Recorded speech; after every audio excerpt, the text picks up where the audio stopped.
Halo, saya Eka Padmayanti dengan NIM 19341016. Di sini saya akan membahas sedikit terkait analisis dampak lingkungan. ADL merupakan kajian mengenai dampak usaha atau kegiatan yang direncanakan lingkungan hidup yang diperlukan dalam proses pengambilan keputusan tentang penyelenggaraan usaha atau kegiatan. Di mana ADL ini berkaitan erat dengan konsep pentahelik yang terdiri dari pemerintah, masyarakat, akademisi, pengusaha, serta sosial media, di mana saling berkaitan yang mendorong sektor pariwisata dan sistem kepariwisataan.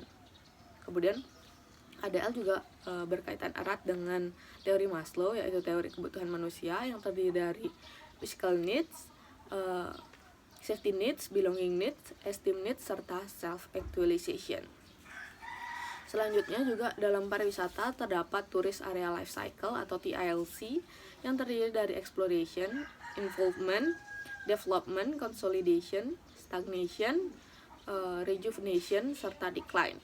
Di mana dalam setiap perkembangan destinasi pariwisata tersebut tentunya akan memberikan dampak terhadap lingkungan.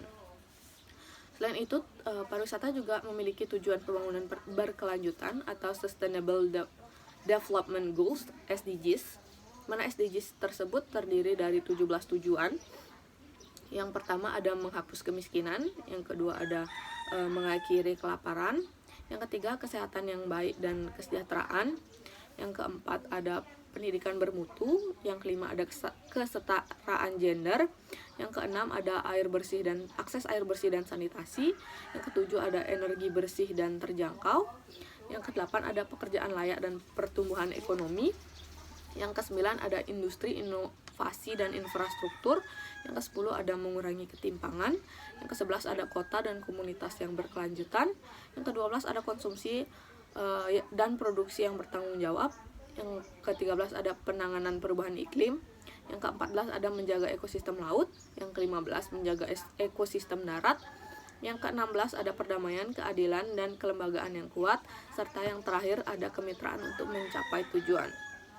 Di mana ke-17 tujuan SDGs tersebut tentunya berkaitan dengan analisis dampak lingkungan.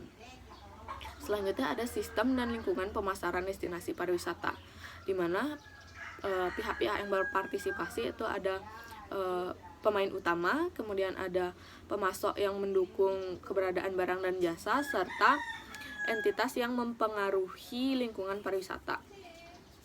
Selanjutnya lingkungan pemasaran destinasi tersebut terdiri dari lingkungan eksternal dan lingkungan internal.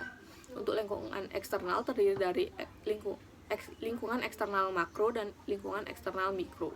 Sedangkan untuk lingkungan internal terdiri dari sumber daya nyata, sumber daya tidak nyata, serta kemampuan pengorganisasian pemasaran.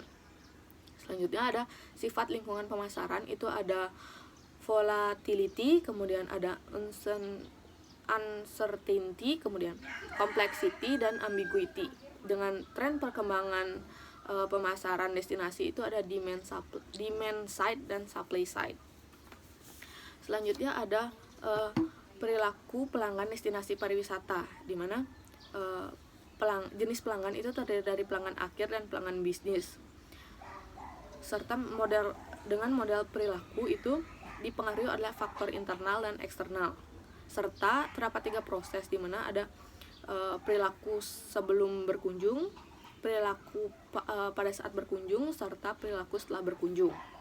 Nah, proses perilaku itu terdiri dari pengenalan kebutuhan, kemudian mencari informasi, evaluasi alternatif, kemudian membeli, konsumsi destinasi, kemudian ada evaluasi setelah membeli, serta mengingat dan berbagi.